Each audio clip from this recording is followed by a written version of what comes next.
도서관 단골 손님들의 전화수다방, 내가 빌린 책. 안녕하십니까. 도곡정보문화도서관 단골 손님 김민식입니다. 안녕하셨습니까. 청라 호수도서관 박동훈입니다. 잘 지내시죠? 저희는 너무 습해가지고 덥고 습해서 요즘 에어컨을 아직도 켜고 자요. 에어컨을 켜고 자요? 예. 난 잘 때는 에어컨은 끄고 자, 무조건. 지금 계신 곳이 도곡동에 그래도 좀 자그마한 산이라도 옆에 있고 그렇지 않아요? 예. 그래서 여기 바다가 가까워서 그런가? 예, 그냥 완전 개활지에 바다가 가까워서 그런지, 너무너무 더워. 네, 이 숲의 효과는 지난주에 제가 이제 서울 둘레길을 한번 걸었거든요. 네. 저기 대모산 코스를 걸었는데 진짜 관계 대모산을 걸을 때는 아침 9시, 10시, 11시에도 별로 덥다는 느낌 안 들었거든요. 맞아요. 근데 딱 나와서 숲길에서 나와서 도심으로 딱 들어서는 순간 빌딩 숲 한가운데 드는 순간 갑자기 온도가 확 올라가는 게 느껴져. 그래서 내가 그리고 저것도 있는 것 같아. 숲은 왜 이 습기를 머금고 있잖아요. 맞아. 그러니까 막 비가 오고 난 다음에 특히 산원 같은 거 약간 이렇게 촉촉하게 바닥에 젖고 그래서 그게 이렇게 기화되면서 주위 온도를 뺏어가니까 확실히 선선한 그게 있는데 그러니까 sup이 이 주위에 인근에 있다는 건 숲세권에서 산다는 건 되게 중요한 것 같아. 아주 중요해. 비가 내린 다음에 비가 개인 다음에 숲은 청량하잖아요. 아주 더운 날 비가 내린 다음에 그 도시의 아스팔트 빌딩 숲을 딱 가면 한증막이 되잖아요.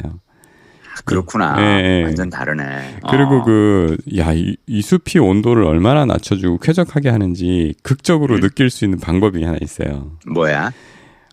대표적인 코스가 이 상암동에 노을공원, 하늘공원 있는 쪽 있잖아요. 거기에서 월드컵 경기장 쪽으로 이렇게 딱 월드컵 경기장보다 더 동쪽으로는 이제 빌딩들이 있고. 그렇지. 디지털 미디어 시티. 그리고, 아니지. 월드컵 경기장에서 동쪽으로, 그러니까 홍대 쪽으로. 홍대 쪽으로 이제, 숲이 없잖아요. 쭉 열려있고. 그 다음에 서쪽으로는, 길 건너 서쪽으로는 이제 하늘공원, 노을공원 쭉 있거든요. 자전거를 타고, 하늘공원, 노을공원 쪽에서 쭉 달려보세요. 달리다가 딱 길을 건너서 훅 올라와. 세상에 마치 여름에 에어컨이 켜져 있는 가게를 딱 나와서 밖으로 나오는 느낌. 그렇지, 나오는 것 같은. 그 정도의 차이가 확 느낌이야. 나더라고요. 야, 숲이 이렇게 고맙구나. 저는 이제 요즘 주말에 서울 둘레길을 한 코스씩 다시 조금씩 걷고 있어서 그래서 지난주에 대모산 걷기가 너무 좋아서 이제 대모산 걷기가 이제 끝나는 게 저 같은 경우는 이쪽 구룡산 쪽에서 시작을 해서 저기 수서역에서 끝났거든요. 그래서 오늘은 이제 수서역에서부터 출발해서 걸을까 하고 딱 봤는데 이럴 때 이제 그 네이버 지도가 되게 잘 돼 있는 게 서울 둘레길 치면은 이렇게 막 코스별로 나와 있어요. 근데 수서역에서부터 대모산 그 다음 코스가 이렇게 봤더니 탄천 코스인 거야. 여름에는 탄천 코스는 안 돼. 수서역에서 탄천이 연결되나요? 연결돼요. 그래서 이렇게 탄천을 따라서 이렇게 걷는 길이 좀 있어가지고 나는 바로 그 다음에 일자산인 줄 알았더니 일자산이 아니야. 그래서 역시 여름에는 이 탄천이나 뭐 이렇게 하천 따라서 하천은 숲이 아니잖아요. 그치. 나무가 없어서 덥거든. 그래서 오늘 다시 그냥 관악산으로 이걸 방향을 꺾어야 되나 뭐 하여튼 어디를 걸을까 고민 중인 시간입니다. 관악산 가고 싶다. 관악산 가려고 이렇게 쳐봤더니 1시간 반 이상 걸리더라고요. 포기했어. 마음 먹고 가야 돼. 지난 한 주간 어떤 책을 읽으셨나요? 범도라는 책 제가 그때 말씀하셨던 소설 홍범도 장군의 이야기. 이 책이 2권으로 돼 있거든요. 600쪽 정도 되는 게 2권이에요. 우와, 대하소설이네. 그치. 읽다 보면, 이거 개인이 제목으로 나와 있어서, 그랬는데 읽다 보면 대하 소설이네. 그 시대의 한 시대의 이야기인 거지. 1권을 어제 다 읽었고요. 그리고 슬로우 조깅이라는 책을 아주 얄팍한 슬로우 조깅. 한글로는 슬로우 조깅으로 제목이 돼 있고 원래 우리가 좋아하는 산책에 대한 즐거움을 예찬하는 책인가? 조깅에 대한 거예요. 그래서 일본 분이 있습니다. 이거는 그냥 조깅이 아니라 슬로우 조깅이에요. 슬로우 조깅. 조깅은 러닝하고 조깅의 차이는 뭐예요?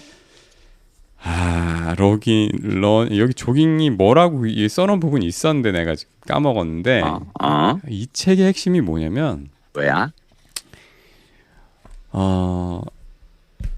이 사람의 다리 근육에는 속근과 지근이 있다네요. 그거 아세요? 알죠. 그래서 빠르게 힘을 낼 때는 속근. 하지만 금방 피로해진다. 젖산이 쌓인다. 지근. 이게 폭발적인 힘을 내는 근육은 아닌데 오래 지속적으로 뭔가 할 때 쓰이고 이거를 쓰면 쉬 필요하지 않아서 오래 달릴 수 있는 거예요. 그리고 이제 달리기를 시작했다가 잘 못하고 포기하고 이런 이유가 뭔지 아시죠? 뭐예요? 힘들잖아요. 힘들지. 숨 차잖아요.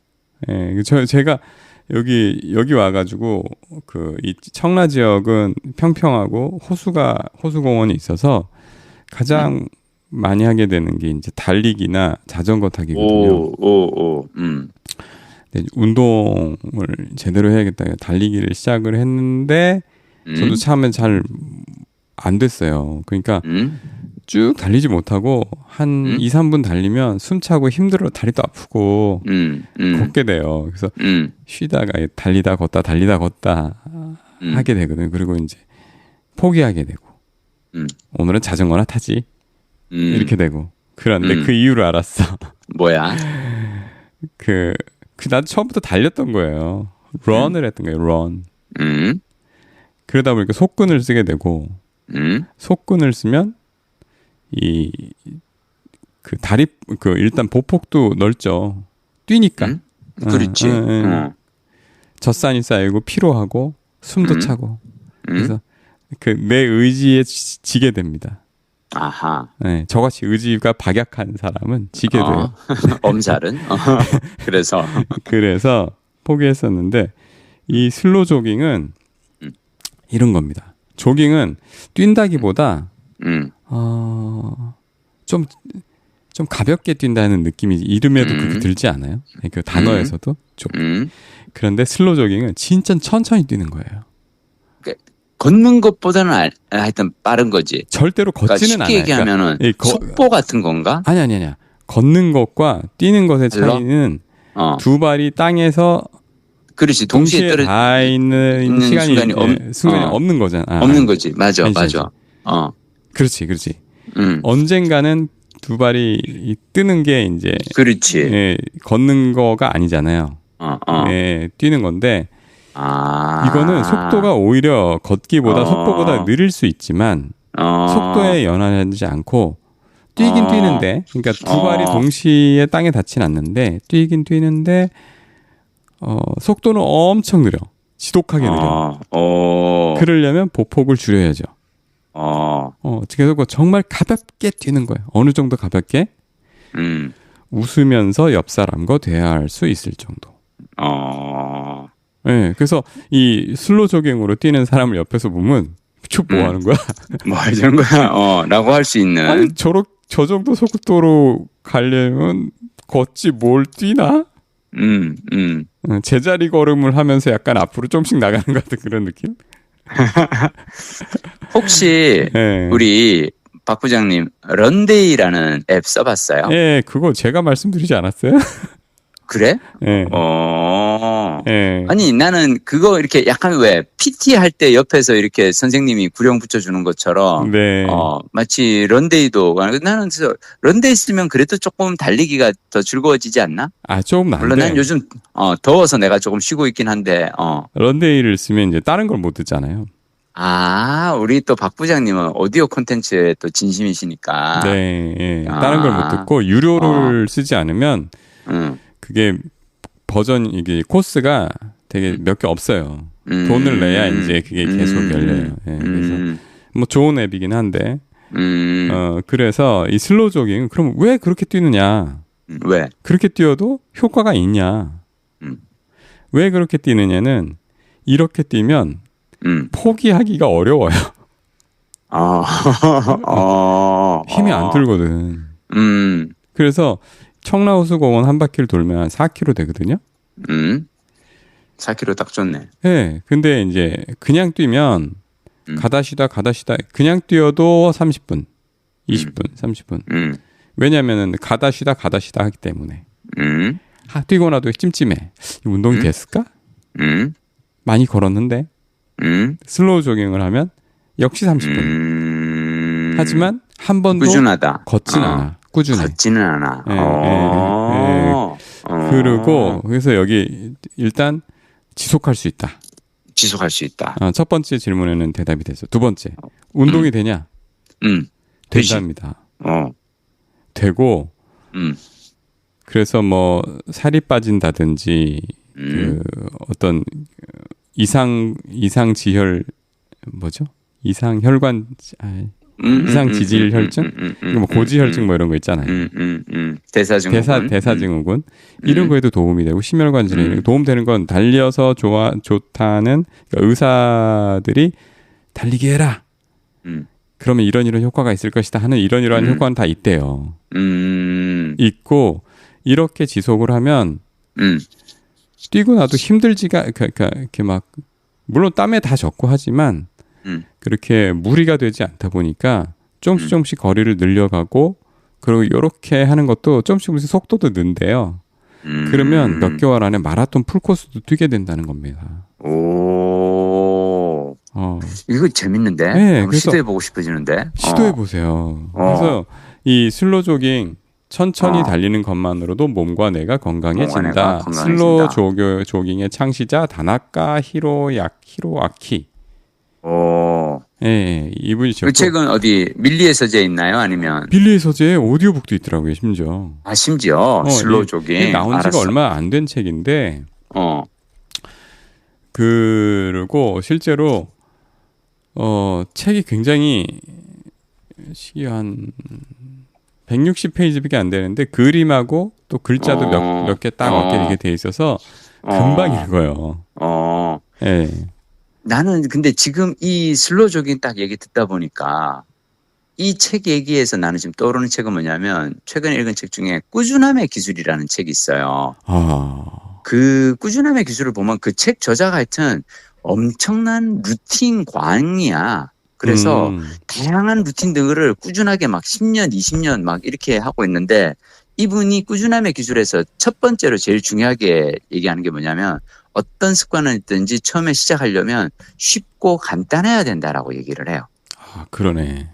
그러니까 지금도 사실 왜 의사가 달리기를 하십시오라고 해서 나가서 달리면은 바로 힘들어서 지쳐서 나가 떨어지는데 지금 듣다가 한 생각은 뭐냐면 슬로우 조깅을 맨 처음에 그냥 한 5분이라도 해보면 어떨까. 아침에 일어나서 그냥 집 앞에 거리를 동네 한 바퀴를 한 5분 동안 슬로우 조깅으로 걷고 오는 거죠. 5분은 사실 할 수 있잖아. 5분은. 출근하기 전에 한번 5분 할 수 있잖아. 근데 꾸준함에 말씀하십시오.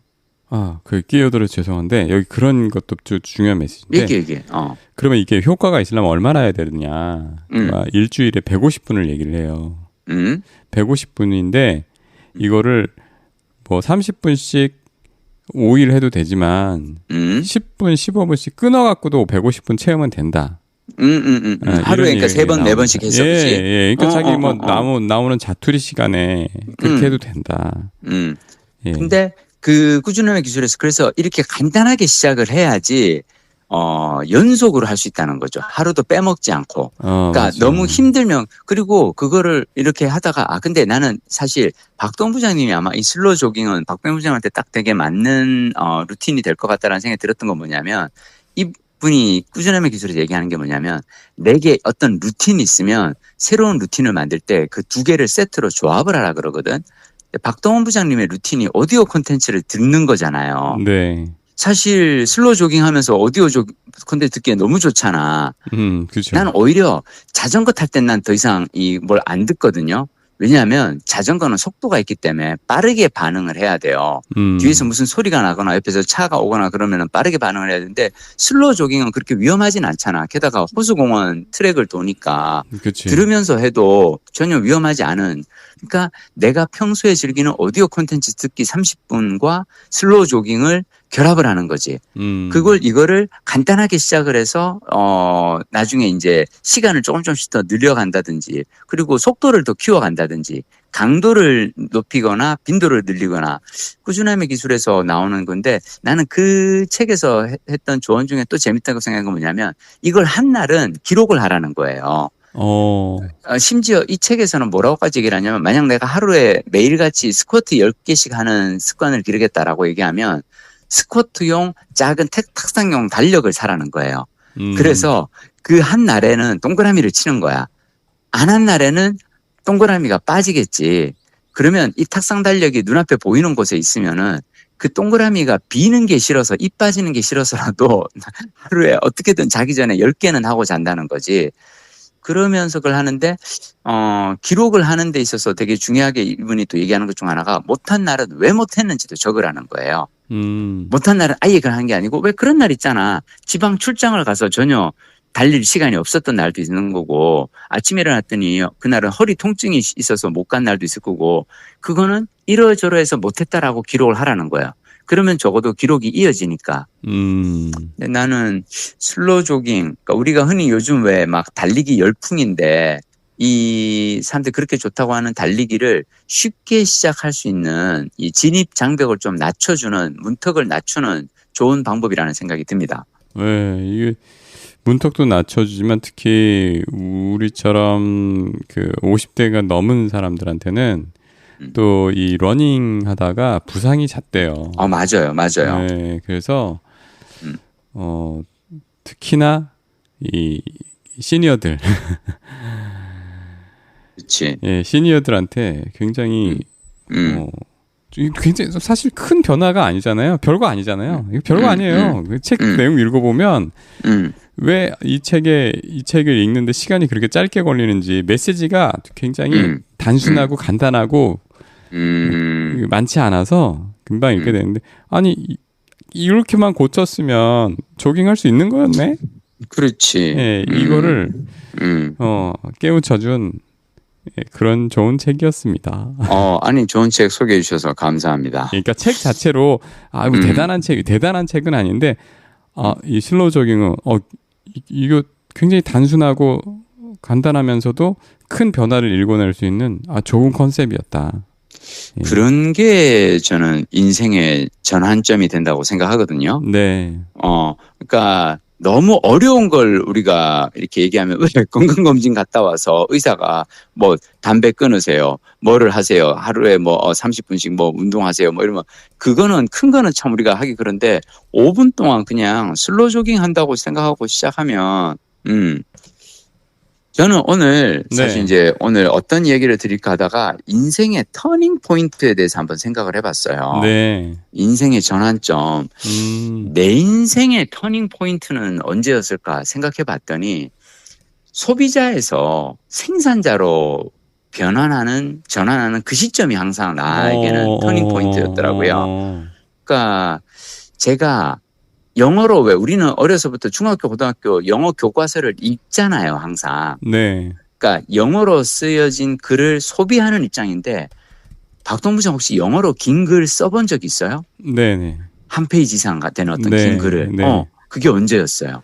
나 뉴질랜드에 가서 애들 학교. 그렇지. 학교 같은 거. 최초로 써본 거는 군대에서 뭐가 문제가 생겨서. 참고로 참 우리 박동부장님은 미군 부대에서 복무하셨기 때문에 카투사로. 어떤 미군들하고 갈등이 생겼었나? 그래가지고 보고서를 썼는지 뭔가를 요구하는 거를 썼는지, 하여튼 굉장히 갈등 상황에서 굉장히 심각한 글을 아니면 그거 아니면 내가 일부러 쓰고 싶지 않은 쓰기 싫은 걸 왜 쓰겠어요. 그렇지, 그렇지. 그 대부분 그랬던 것 같아요. 큰 필요가 있어가지고. 그러네. 큰맘 먹고 군대에서도 그렇고 문제를 해결해야 될 때. 여러분, 들으시는 청취자 여러분들께 감히 말씀드리자면 인생의 전환점은 해야 할 일을 할 때 오지 않아요. 하고 싶은 일을 할 때 오는 겁니다. 왜 전환이 안 됐구나. 남이 시킨 일을 하잖아요. 네. 이거는 내가 쓰고 싶지 않은 글인데 사실 괴롭잖아. 우리가 영어로 읽는 거는 편하지만 쓰는 건 되게 괴롭거든. 영어로 문장을 문법에 따라서 완성하는데 얼마나 힘들어 그 시절에, 그지? 근데 그거를 억지로 누가 시켜서 해나간다라는 거는 그게 고통스러운 기억으로 남고, 그러면 그 일을 반복하지 않게 돼요. 다음부터 사고 안 쳐서 영어로 보고서 쓸 일은 만들지 말아야겠다라고 해서 그 글을 안 쓰게 되겠지. 근데 나는 내 인생의 포인트는 뭐였냐면, 나는 영어로 늘 글을 읽는 사람이었는데, 그러니까 스티븐 킹 소설을 갖다가 미친 듯이 영어 소설로 원문으로 읽었거든요. 네. 너무 군대에 있을 때 이제 스티븐 킹 영문 소설을 읽는데 너무 재밌었어. 근데 소설을 계속 읽다 보니까 나도 쓰고 싶다라는 어떤 욕망이 생기는데, 그때 제가 이제 대학교 영자 신문이 있어요. 네. 대학 영자 신문에서 원고를 갖다가 이제 왜 항상 독자 여러분들의 재학생 여러분의 원고 투고를 바랍니다라고 하는데, 어떤 미친놈이 영자 신문에다가 원고를 투고하겠냐고. 그 쓰기가 쉽지가 않은데, 나는 우연한 기회에 영자 신문에 원고를 한번 실어서 고려를 받았는데, 지금도 나는 그 금액이 기억이 나. 1991년도에 5만 원을 받았어요. 많이 주네요, 학교에서. 영자 신문은 엄청 많이 줘요. 왜냐하면 학생들이 영어로 글을 안 쓰잖아. 누가 영자 신문에 적어도 이걸 하려면 200자 원고지로 그래도 막 한 5매, 10매 정도는 써야 되는데, 근데 나는 되게 우연찮은 기회에 제가 이제 전국 대학생 영어 토론 대회에 나갔었고, 그때 이제 거기서 2등상을 탔는데, 이거를 대회 주최 측에서 학교 영자 신문에다가 내가 그 토론 대회 나가서 발표한 영어 연설 원고를 보낸 거예요. 네. 그랬더니 이제 학교 측에서 학교로서는 경사기도 하니까 재학생이 이제 전국 대학생 영어 토론에 나가서 이렇게 2등상 입상했던, 그걸 실으면서 하고 영주신문에서 나한테 연락이 온 거예요. 원고료 받아가라고. 그래서 내가 뭐지? 그래서 갔더니 5만 원을 준 거야. 그래서 그 다음에 내가 깨달은 게, 와, 이거는 어지간한 알바보다 훨씬 더 꿀 알바구나. 그래서 제가 영어로 에세이도 쓰고 심지어 단편 소설도 썼다니까. Into the Sleep, 지금도 제목이 기억나. Into the Sleepless Night. 잠 못 이루는 밤속으로, 불면의 밤속으로 이래가지고 쓰고 그랬는데, 이게 내 인생을 바꿔놨다고 난 생각해요. 그러니까 영어를 소비하는 입장에서 영어를 생산하는 입장이 된 거지. 이렇게 영작을 즐겁게 하다 보니까 그 다음에 통역대학원 시험 준비할 때 어려운 게 없었어요. 통대 시험에 관문 중 하나가 영어 에세이 제출이거든요. 네. 그러니까 딱 그냥 당일날 모여가지고 현장에서 시간 1시간 딱 주고 백지 A4지 나눠주고, 그러면 이제 그 교실에 앉아있는 사람들이 1시간 동안 막 영어로 영작을 해서 내야 돼요.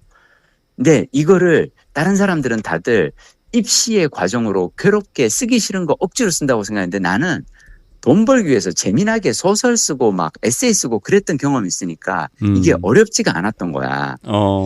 그게 나는 인생의 터닝 포인트는 언제 오냐면은, 해야 할 일을 괴롭게 억지로 하는 게 아니라 내가 좋아하는 일을 찾아서 그걸 즐기며 할 때 인생의 전환점이 오거든요.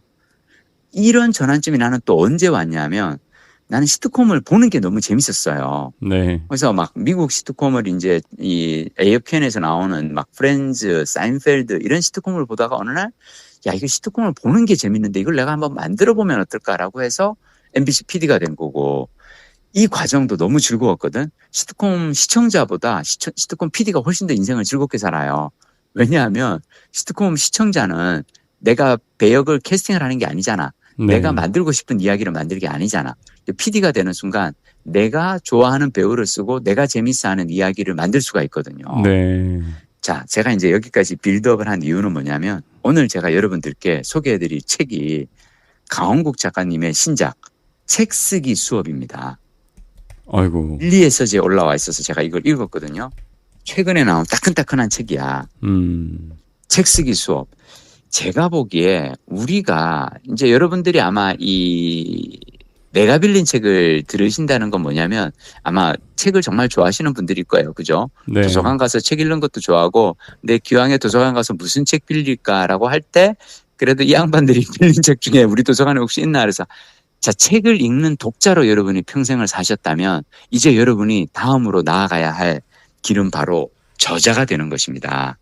책을 쓰셔야 되는데 제가 보기에 내 인생의 가장 큰 전환점은 책 읽는 독자에서 책을 쓰는 작가가 된 게 제 인생의 가장 큰 전환점이에요. 네. 가장 행복한 전환점이기도 하고 이걸로 인해서 나는 노후 대비가 다 끝나버렸잖아요.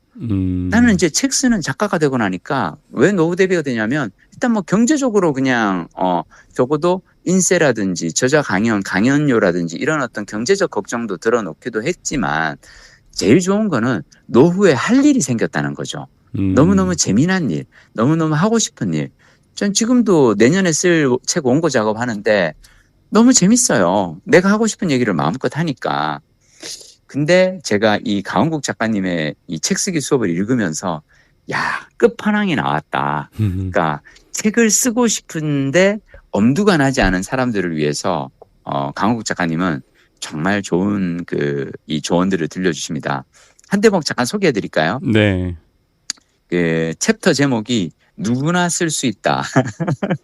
그러면서 이렇게 쓰셨습니다. 사람들은 책을 쓰면 좋은 건 알겠는데 아무나 쓸 수 있냐라고 묻는다.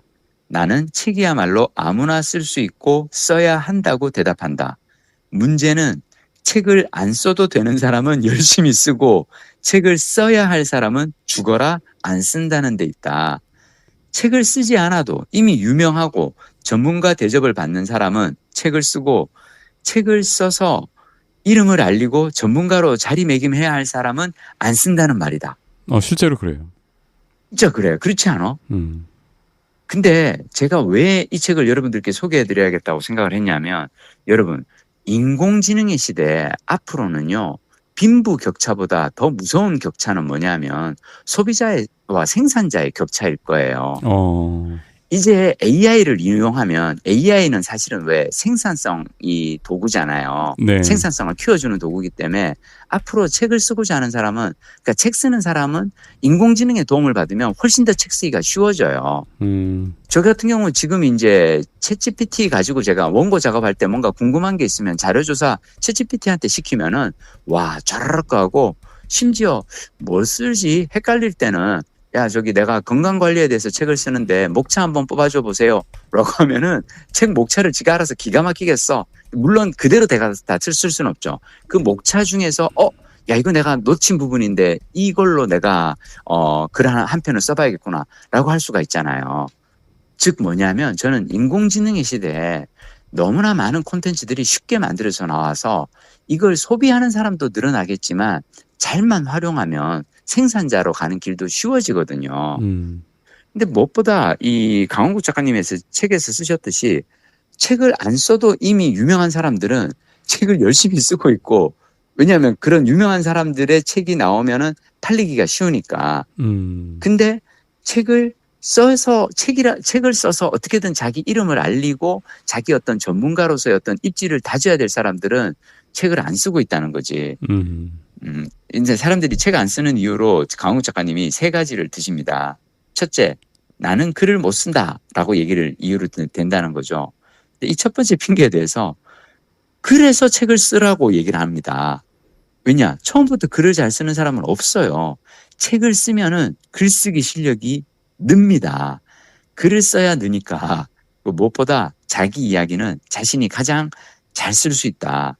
근데 옛날에는 왜 원고지에 글을 썼잖아요. 네. 그럴 때는 뭐 조정래라든지 황석영이라든지 막 이런 불합발이 좋은 분들만 원고지에 차차차차 일필휘지로 써나갔다면 이제는 그러니까 그때는 단번에 글을 써야 했죠. 원고지에 글을 쓰니까. 그리고 고치고 막 이러기가 쉽지가 않은데 지금은 노트북이나 컴퓨터에 쓰니까 빼고 넣고 고치기가 자유자재로 된다는 거죠. 그리고 키보드로 치다 보니까 글이 생각의 속도를 따라갈 수 있어서 말이 글이 되는 경험을 할 수 있게 되고 그러니까 이제는 예전보다 글쓰기가 쉬워진 시대이다. 그러니 글쓰기는 나는 글을 못 써요라는 그런 핑계 대지 마시고 써보라 라고 얘기를 하시고요. 두 번째 사람들이 대는 핑계가 뭐냐면 아유 내가 책을 쓴들 누가 읽어주겠냐 라는 걱정을 하잖아요. 네. 근데 그걸 왜 당신이 걱정하느냐. 그건 출판사가 할 일이다. 출판사에 맡겨두면 된다. 그치 책을 파는 거는 출판사가 알아서 팔 거다. 근데 출판사에서 내주지 않는다? 걱정하지 마라. 이제는 독립출판이나 뭐 전자책 출간도 있고 오디오북으로 낼 수도 있고 뭐 어떤 식으로든 이 책을 만들 수 있는 길은 많으니까 일단 써놓고 봐라 라고 얘기하시고요. 마지막으로 세 번째 이유가 왜 사람들이 책을 안 쓰는 세 번째 이유는 쓸 말이 없다라는 핑계를 대는데 쓸 거리는 지천에 늘려 있으니까 걱정하지 마라. 오히려 이미 책을 쓴 사람들은 쓸 말이 바닥이 났다. 책을 쓰지 않은 당신이야말로 미개척지니까 당신이 책을 써라 라고 말씀을 하십니다. 맞는 말씀인데 네. 하나씩 시비를 걸어봐야겠다. 얘기해봐. 일단 저도 지금 책을 거의 마무리하고 있어요. 그치, 이제 출간을 기다리고 있죠. 우리 그 책 이제 그 저자 북토크도 해야지. 아니, 그건 할 수가 없어. 할 수가 없어. 왜냐면 박동원 부장님의 전문서라서 적합하지 않아요. 박동원 부장님. 예. 나는 박동원 부장님 참 항상 보면서 참 좋은 사람인데 너무 당신은 조심스러워. 아니 그래서 그게 아니라 쓸모가 없다니까. 예를 들면 우리 일반인한테 전기 기술에 관한 책, 전기 기사 1급 따기 이런 거 이걸 어떻게 해? 그죠? 자, 들어봐봐. 네. 들어봐봐. 나는 이게 이제 강원국 작가님 그 책에서 내가 이렇게 봤던 건데 잠깐만 여기에 내가 어제 그거 했다. 이거다. 그 노무현 대통령님이 하신 말씀 중에 네. 뭐가 있냐면 소수가 누린 경험을 다수가 누리게 되는 것 그것이 역사의 진보랍니다. 즉 책을 쓴다는 것은 자신의 경험, 나 혼자 소수가 한 경험을 많은 사람들에게 공유해 주는 일이고 그게 바로 역사 발전에 기여하는 일이라는 거야. 나는 박동원 부장님의 분야에서 엄청난 우리나라에서 몇 손가락 안에 드는 전문가란 말이야. 혼자만 아는 것을 일반 대중이 자, 근데 물론 박동원 부장님이 혼자만 알고 있는 거는 그게 되게 어려운 분야고 일반인들이 접하기 어려운 분야라 그럴 수 있어. 근데 그런 분야조차도 남들도 할 수 있게끔 쉽게 만들어주는 게 그게 나는 전문가의 역할이라고 생각하는데. 그런데 이거는 그러니까 처음부터 이 타겟 독자 자체가 일반인 대상의 책이 아니에요. 네, 그래서 그거는 내가 나중에 책을 읽고 한번 풀어드릴게. 아니 진짜로. 왜냐하면 나는 모든 책은 일반 독자를 만나야 한다고 생각해. 그리고 또 다른 이유도 있어요. 알았어. 아니 근데 내가 그 얘기를 한 정체를 밝힐 수는 없는 거잖아. 네, 그 이유가 뭐냐면 뭐야? 저는 이렇게 마무리를 하면서 보통 저자들은 어떤 기분인지 모르겠는데 이거 내야 되나? 진짜? 네, 왜? 이 책이 왜? 그리고 그러니까 지금은 이제 디지털 시대라서 굉장히 유연한 그 산출물, 그러니까 뭐 디지털로 된 전자책 같은 거, 계속 업데이트가 가능한, 뭐가 바뀌었으면 바꿀 수 있는, 예, 그런 매체가 적합하지 않았나. 내가 이런 메시지를 내려면 이거 그러니까. 제가 다룬 주제 자체가 그래서 그런지 너무 빨리 변해가지고 이걸 활자로 고정시키고 나면 이미 지나버린 얘기가 되는 이미 바뀌어버린 이런 게 너무 많은 거예요. 그래서 아이고 내가 전하려는 메시지는 이 종이책이라는 물성이 맞지 않았다. 일단 그 생각이 좀 들었고요. 근데 이거 내기로 했고 돈을 받았으니 내야 되는 상황이 돼서 그거 좀 안타까웠고요. 그러니까 이 주제에 적합한 거는 사실은 종이책보다는 그런 전자책이 전자매체였고 그다음에 이건 정말 주기적으로 판가리를 계속 해줘야 되는 그런 거였는데 잘못했다라는 생각이 들었고 그래서 시대가 그렇다 보니까 종이책은 훨씬 신중하게 돼야 된다는 생각이 들었어요. 정말로 나무가 종이가 아깝지 않은 굉장히 많은 것들이 빨리 변하는 시대인데 변하지 않는 것들에 대한 얘기만 책에 담아야 되겠다는 그런 생각이 들더라고요. 그래서 요즘 책이 너무 많은 사람들이 막 쓴다. 난 그런 생각이 들었거든. 그래서 글쓰기 수업은 말이 된다고 봐요. 근데 책 쓰기 수업은 물론 강원국 선생님께서 꼭 종이책을 얘기하신 건 아닐 거예요. 아니겠지만. 네, 하지만 종이책은 정말로 신중해야 되는 시대고 하지만 글쓰기나 전자책은 정말로 열심히 써야 되는 누구나 써야 되는 그런 시대라는 생각이 들었고요.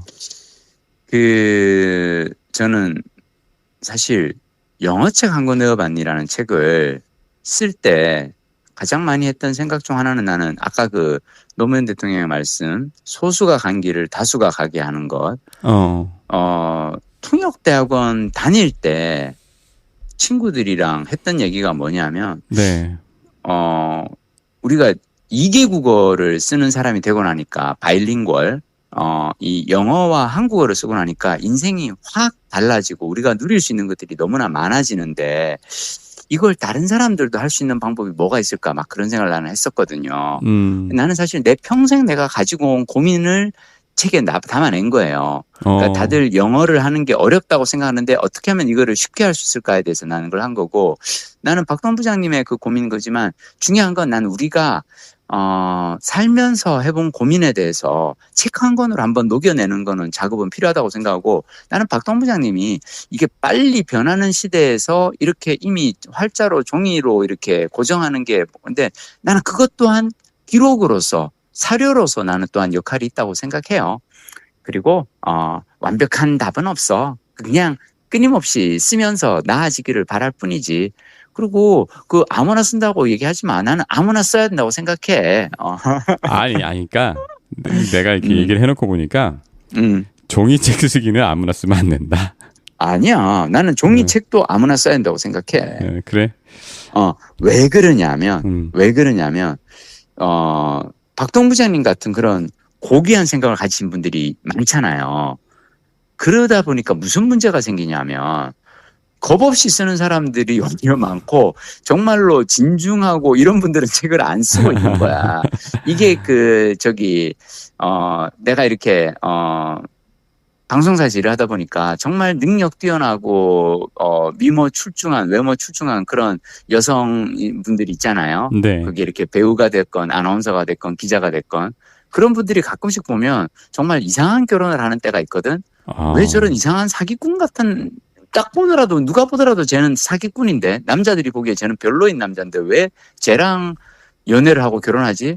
나중에 봤더니 뭐냐면 좀 괜찮은 남자들은 어떻게 생각하냐면 나 따위가 감히 어떻게 저렇게 훌륭한 스펙을 가진 여성분에게 들이댈 수 있겠어라고 하고 괜찮은 남자들은 다 연애를 안 거는데 이상한 사기꾼들만 되게 자신 있게 가서 들이대니까 근데 그런 그 잘 나가는 여성분들 입장에서 뭐냐면 어지간히 괜찮은 남자들도 자기한테 감히 말을 못 거는데 이 남자는 나한테 와서 이렇게 막 자신감 있게 막 꽃도 주고 선물 주고 하니까 이 사람은 진짜 괜찮은 남자인가 보다 착각을 하게 된다는 거죠. 지금 이 비유가 분석이네. 이 비유가 무슨 비유인지 아시겠어요? 그러니까 정말 괜찮은 책을 써야 할 만큼 괜찮은 사람들은 종이가 아깝고 나무에 대해서 죄를 짓는 것 같아 라는 생각으로 책을 안 쓰고 그리고 오히려 좀 참아줬으면 싶은 사람들이 일단 나도 한번 써볼까 하고 이렇게 막 쓴단 말이야. 나는 박동 부장님의 그 판단은 난 틀렸다고 얘기하는 게 그거야. 아무나 써야 된다라고 얘기를 해야 괜찮은 분들이 좀 이렇게 자기 검열을 내려놓고 글을 쓰신다는 거지. 네, 이해됐어요. 몰라. 그 아니야. 비유가 근데 딱 오네. 근데 박동호 부장님의 말씀도 무슨 말씀인지 알겠고, 근데 난 그래서 이래서 나는 대화가 재밌다고 생각해요. 왜? 전혀 생각지 못한 지점으로 엉뚱한 지점으로 나아가지 않아? 아니 그리고 아까 우리 김 작가님이 첫 번째 해주신 좋아하는 일을 좋아하는 그렇지. 일을 뭐였죠? 좋아하는 일을 그러니까 소비자에서 생산자로 가라. 그러니까 그렇지. 그러니까 억지로 해야 되는 일을 하면 즐겁지 않아서 그 일을 다시 하고 싶지는 않은데 네. 좋아하는 일에 도전해서 해보면은 그 효능감, 그 성취감이 오래오래 남아서 그 일을 계속 반복하게 되고 그것은 결국은 소비자에서 생산자로 나아가는 길이 된다는 거죠. 그렇죠. 그 말씀도 맞는 말인데. 근데 그게 지금 맞는 말이네. 그러니까 내가 어디서 내가 시비를 걸려고 했냐면 그것만 그런 건 아니다. 어쩔 수 없이 그러니까 지금 어려운 일을 그렇게 해서 내가 좋아하게 돼서 잘하게 되는 것도 맞는데 사실 내가 첨예하게 해결해야 될 문제가 있어서 어쩔 수 없고 싫지만 참고 어렵게 글을 쓰게 된 상황들. 내가 가장 영어가 글쓰기가 한 번에 빠른 시간 내에 는 케이스가 보니까 집주인과의 갈등이었네요. 뉴질랜드에서 아주 악덕한 집주인을 만나서 그 사람한테도 글을 쓰고 그 다음에 그 문제를 해결하는 뉴질랜드 관청이 있어요. 거기도 컴플레인하고 그다음에 요즘은 챗GPT가 있어서 되게 쉽게 해결할 텐데. 챗GPT 그 몇 년 전에 있었다면 정말로 그 스트레스를 내가 받지 않았을 텐데. 그렇지. 어마어마한 스트레스를 받으면서 이제 갈등 해결과 문제 해결을 위한 사람을 상대로 글을 쓰는 거를 쭉 했었는데 그때 이제 빨리 늘더라고요. 하지만 그 김 작가님의 케이스와 차이점이 있어. 이거는 오래 지속은 못해. 그치. 네, 그 문제를 끝나고 해결하고 나서 나면 두 번 다시 쓰고 싶지가 않아. 두 번 다시 쓰고 싶지 않아. 그런 게 있었네. 근데 제가 요즘 이제 기업 강연 가서 그 행복론에서 강연할 때 드리는 얘기 중 하나가 뭐냐면 이제 왜 행복은 기쁨의 강도가 아니라 빈도다라는 얘기를 내가 이제 자주 하잖아요. 네. 근데 그렇게 생각하면 우리는 결국 어디서 언제 행복해야 되는 줄 알아요? 직장에서 일할 때 행복해야 돼요. 왜 그러냐면 빈도가 가장 높은 거는 우리가 하루 중 가장 긴 시간을 보내는 건 깨 있을 때 가장 긴 시간을 보내는 곳은 직장이란 말이죠. 그렇잖아. 네. 잠든 시간을 빼고 우리가 깨 있을 때 가장 긴 시간을 보내는 거는 직장에서 가장 긴 시간을 보내는데 그 시간에 행복하지 않으면은 그럼 우리는 퇴근 후 전철 안에서 아니면 주말에만 행복할 수 있단 말이죠. 네. 그래서 내가 요즘 강의하면서 하는 얘기는 그러니까 사람들이 이제 내 말을 오해하지 않았으면 좋겠다. 나는 좋아하는 일을 하고 사는 게 행복이라고 생각하는데 근데 어쩌면 행복의 진짜 중요한 조건은 내가 해야 할 일에서 작은 기쁨을 찾는 태도가 그게 나는 진짜 행복이라고 생각한다. 왜냐하면 좋아하는 일을 하면서 살기는 쉽지는 않거든. 근데 해야 하는 일을 에서 즐거움을 찾으면서 열심히 하다 보면 언젠가는 그 해야 하는 일을 잘하게 되고 그러면 그 일이 진짜 즐거워지는 순간이 오거든요. 네. 일이 즐겁지 않은 건 그 일이 잘 안 되고 내가 그 일을 잘 못할 때 괴롭잖아요. 네. 영어로 글쓰기도 마찬가지죠. 우리가 그걸 잘 못하는데 억지로 해야 되니까 괴로운 거거든. 근데 저는 어느 한순간에 훅 계단을 뛰어넘는 순간이 있었던 거죠. 그러니까 영문 소설을 엄청나게 많이 읽고 어느 날 뭔가 쓰고 싶다는 내 안에서 어떤 그런 갈망이 있었고 근데 마침 전국 대학생 영어 토론 대회라는 대회가 있고 그게 내가 상금에 눈이 멀었거든. 저는 대학교 때 어떻게 하면 돈을 벌 수 있을까를 보면 그 상금을 타기 위해서 상금 욕심에 내가 썼는데 상금을 받았어. 상금 받아서 아싸 했는데 갑자기 영자신문사에서도 원고료라고 또 돈을 줘. 그러니까 그 다음에는 계속 쓰게 되는 거죠. 그래서 제가 생각했을 때 우리가 이 소비자에서 생산자로 가는 그 전환점이 어디일까를 한번 찾아보고 거기에 인생의 터닝 포인트가 되지 않을까 싶습니다.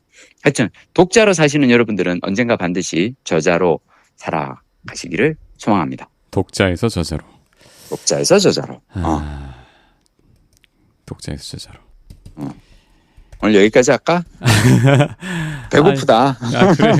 근데 여기 저 강홍 선생님 요 책 미리 보기에서 딱 열어보니까 나는 왜 지금 이 책을 쓰는가가 들어가는 말인데 끝에 2025년 6월 과천 카페에서 돼 있네요. 과천 사세요?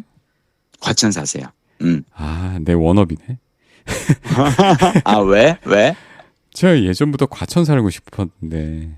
진짜?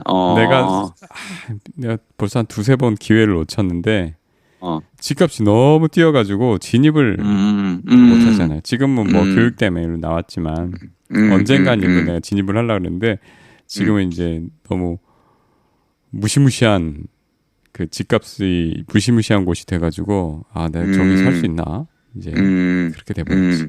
그래서 갑자기 나 왜 이상한 포인트에서 이게 꽂혔네.